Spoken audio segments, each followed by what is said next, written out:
Gen X isn't loud about much, but ask them about certain parts of their childhood and something changes. They pause. They say, "You had to be there."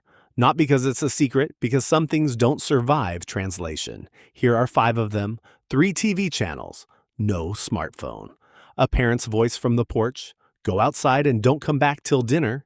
That was the whole plan for the day. What made it strange wasn't the boredom itself. It was what came after. An hour in, with nothing to do, something would kick in. A fort made of couch cushions, a game with rules nobody else understood, just lying in the grass watching clouds move for longer than seems possible now. Gen Z has grown up in a world built to fill every idle second. A notification, a feed, a next episode, always one tap away.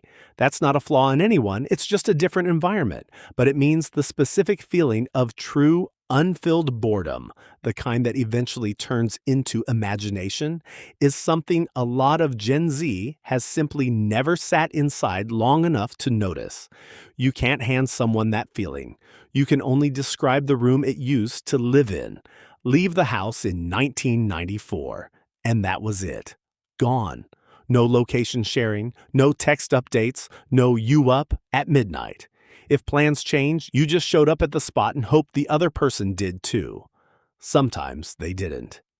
You went home, shrugged, tried again next week. Here's what's hard to translate.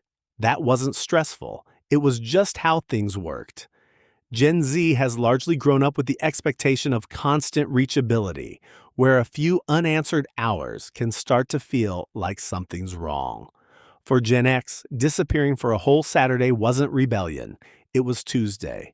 There was a kind of freedom in being unreachable that's almost hard to describe now because it's hard to find. You'd have to fully unplug to feel it again. And in 2026, that's easier said than done.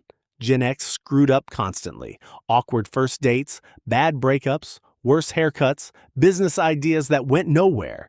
And almost none of it exists anywhere. No video, no screenshot. It happened, it stung, and then it faded the way memories are supposed to. Gen Z has grown up in a world where far more of daily life can be recorded, saved, and resurfaced. A different relation. Gen X isn't claiming they had it harder. They just had something rarer. The ability to be embarrassed privately, learn from it, and let it go. That kind of quiet failure barely exists as an option anymore, and it's hard to miss something you've never had. For a lot of Gen X, a job was a job.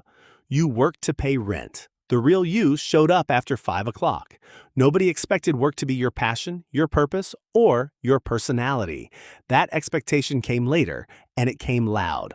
Explaining that to a generation raised on "find your passion" and "build your personal brand" is trickier than it sounds. It's not that Gen X lacked ambition. They just grew up with a different relationship to work. One where a paycheck and an identity were two separate things, built well before hustle culture had a name. It's not apathy.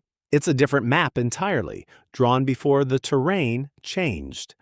Car rides with no music, dinners with no phones on the table because there were no phones. Long pauses in conversation nobody rushed to fill. For a lot of Gen X, silence wasn't a problem. It was just part of being with people. Gen Z has grown up in an environment engineered to eliminate silence. Notifications, autoplay, endless scroll, all of it built to fill every gap before it opens. So when Gen X sits comfortably in quiet, it can read as distant or even cold. It isn't. It's a generation that never learned to be afraid of it.